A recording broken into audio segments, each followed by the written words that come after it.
There's nothing that better exemplifies like a young, stupid brain than my language studies at Texas. Sorry, you just interrupted us discussing the language studies at the University of Texas, when in fact, we're going to be talking about another position profile today. This one honestly does sound like it comes from a foreign language because it is a little bit different than well, virtually any other position I can think of, and that is the three technique. It's very, very confusing. I mean, it gets bandied about quite a bit, obviously, because it's an important position. But what exactly is a three technique, Ian, and why is it so important? I'll tell you, I'm so much better at this football vocab than I ever was at any foreign language vocab. Yeah. You would, yeah. All right. A three technique refers to the alignment of the defensive lineman. Um, there's the technique corresponds to where they line up in relation to which gap and which offensive lineman. So you have like your six technique, your seven technique, your zero technique. Your zero technique would be straight across from the center, and that'd be a nose tackle. And then it counts out from there based on the gaps and alignments. So the three technique is in the B gap, which is between a guard and a tackle, could be either side. He's in that B gap. He's lined usually more to the guard than the tackle. On the guard's like outside eye, outside shoulder. And that is the placement. The philosophy of the three technique has evolved quite a bit in football. This is another one of those things like Mike linebacker or nickel, where a lot of people have an idea of what the three technique is based on how the word was used in the 90s or the aughts growing up, or the 80s or whatever, however old you are. And the evolution has changed it. So it used to be, you think of the three technique, you think of somebody like Warren Sapp, who was not on the bigger side of defensive tackles, but he was supremely fast, explosive, and he could blow by a guard, get into the backfield, sack the quarterback so quickly, right? Is that what you think of with three technique, Kelsey? Yeah, to be honest with you, when I heard three technique, I legitimately thought it was a physical maneuver in Yeah, order to, in order to get past something. So it's one of those position names that to me is uh, incredibly difficult just by way of concept. Because look, if a nose tackle, you get a general idea that that's probably going to be somewhere in the center, right? But the uh, three technique is, I don't know, it just seemed very ethereal to me. So understanding that it is between the guard and the tackle on either side of the center it's really also does. Go ahead. well, it's also funny because like every position on the D line has a technique that they tend to play, but nobody else usually gets referred to by their technique. And also, like you said, it's funny that we call it their technique when it doesn't relate to their hand placement or their footwork or the moves that they try to employ to stop the run. It implies just where they line up. Does it have anything to do with it has to do with the shoulder they play off of though, right? Yeah, I mean it does. There's technical aspects to it, right? It's not totally out of left field to call it a technique versus like a. But if they called it the three alignment, that would almost make more sense and be clearer to what we're talking about. I mean, the thing that would make the most sense would be the B alignment.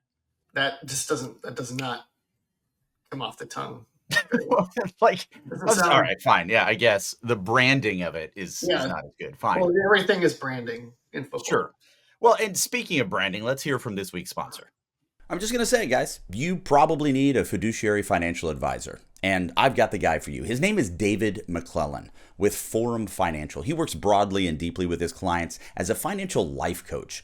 And he should know something about coaching because he won several national championships as a swimmer for the University of Texas. He specializes in financial planning and has contributed numerous articles to Kipling on the topic of retirement tax bombs. So contact David today to be your fiduciary financial planner and schedule a 1-hour consultation to assess your financial situations. The free consultation is available, so just give him a call. The number is 312-933-8823. That's 312-933-8823. His email is also in the description below. Okay, Ian, here we are. It is time. Let's look at this 3 technique. Why don't you walk us through this piece of art? So the 3 technique I have labeled as the star here.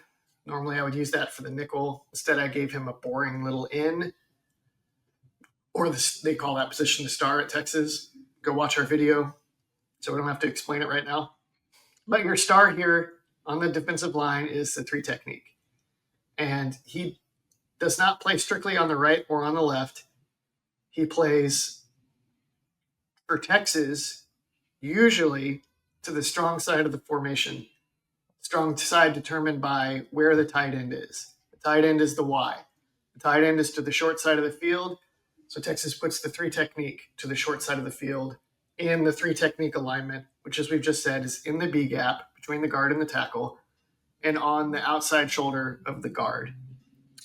This is actually, he would probably for Texas be even a little bit more directly across from the guard. The classic 3 technique was notorious for lining up more in the space in between the guard and the tackle and trying to shoot through that space, right? Get in the backfield, make plays, blow stuff up. That'd be like your Warren Sapp type 3 technique.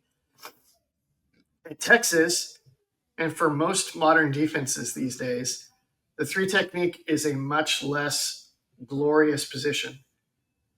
You may not even have your super explosive fast athlete anymore, because instead he's lining up to the strong side where the tight end is, and he's like your first obstacle wall that you're trying to build so the team can't run the ball to their strong side. It's much more of an anchor. It needs to be physical.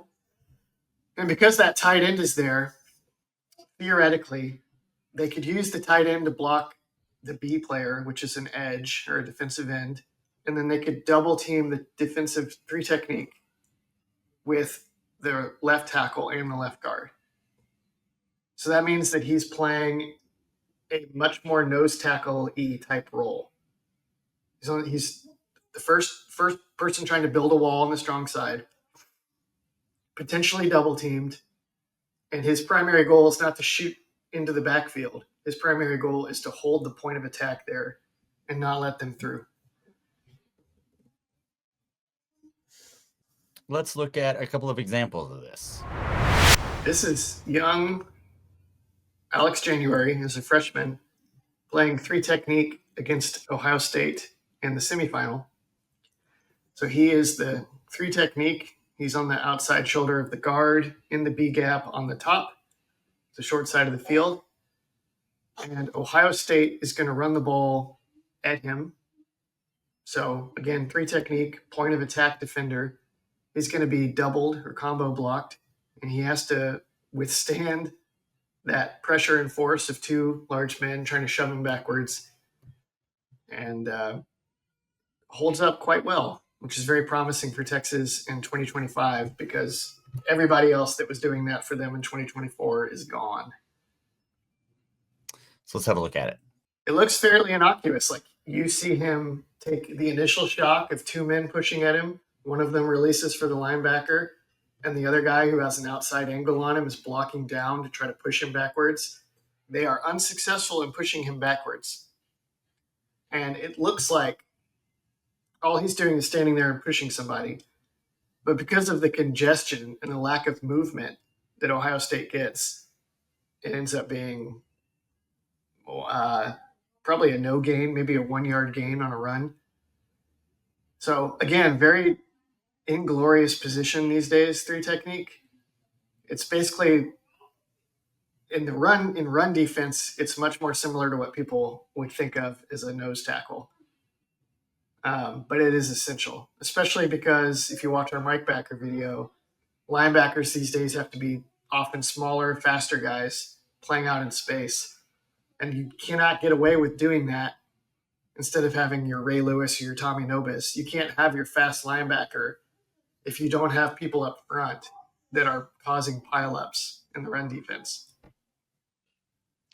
That's great. Let's look at another example here. Let me see. Let me just bring this up. Okay, this requires a little bit of heads up here. So talk us through this one, Ian.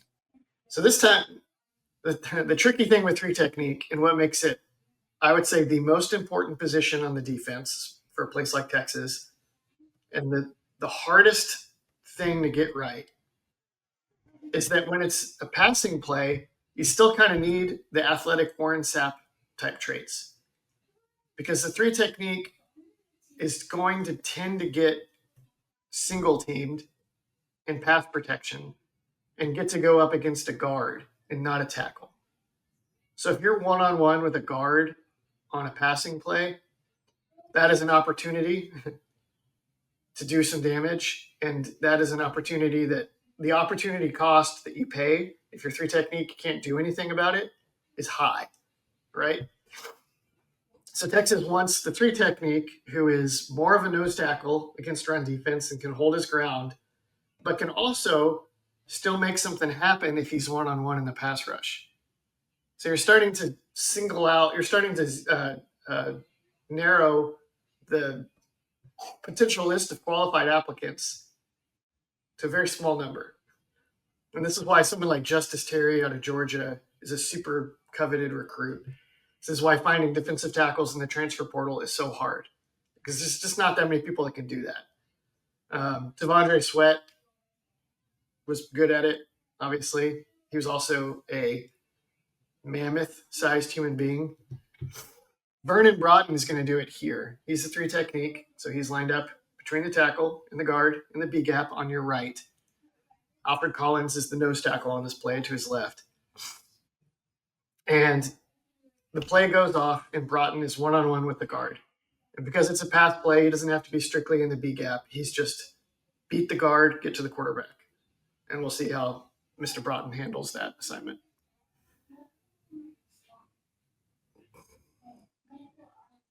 Boom. It's just one arm takes down another big human being. It's pretty impressive. Yeah, Will Howard would make either of us look very small, the Ohio State quarterback. It's a miracle for Ohio State and kind of a disaster for Texas that this wasn't a fumble, giving Texas the ball at the 14-yard line or whatever. That would have been a nice game-changing play, wouldn't it? Oh, yeah. I mean, to lose the ball so close to the end zone, either end zone, is incredibly significant. Yes. But you see, Broughton has some good quickness. He beats his guard inside to a spot. So you do need that speed and quickness. But the hand placement and the use of the hands and feet is actually probably the most important thing. And that's part of why another awful confounding thing about finding defensive tackles in college football is that, as I've just explained, they have to be extraordinary people, extremely big, powerful, but also quick and athletic. They're very hard to find for that reason. And then also the techniques with your hands and your feet and coordinating them all to position yourself to beat somebody else in a phone booth like this and blow by them tends to take a few years to master. So what happens is you recruit the freak freshman. He spends his freshman, maybe his sophomore years, learning how to do all this stuff with his hands and his feet because he never had to in high school. He was just way bigger and faster than your old bud roommate that had to play offensive line in high school, right? Has to master all those things. And then the moment that he shows that he can do it to any degree, the NFL is like, oh, very nice. We'll have that. And so they're 3 and out. And then you have to start all over again. So you have to maintain a large pipeline of these people. And also, not only do you need to recruit them in volume for that reason, because they tend to go pro as soon as they can, because they're in such high demand in the NFL as well. But the types of people that play this position, like big people, sometimes they play football because it's just, you kind of have to. If you're 6'3", 300 pounds and athletic, you kind of have to play football, or else it's like, what are you doing? You could be making millions of dollars. They are not selected for their work ethic or their drive and passion for the game. Sort of like how I can't remember the statistic, but very high percentage of the world's people that are like 6'5" or taller play basketball. It's very similar for defensive tackle. And so the upshot of all that is that sometimes you get guys that get into college and it gets to be a real grind. And they're like, you know what? I don't actually want to do this. I don't actually want to put in all the work to be great at this. We've seen at Texas lots of times guys, they don't put it together until like their third, fourth, fifth year of school, when they finally get older and more mature enough to be like, you know what? Actually, I should probably go ahead and embrace this grind because I can see the possibilities. Very, very difficult position, very confounding thing for teams to figure out how to play good defense if you can't find these people or if the people you find don't pan out.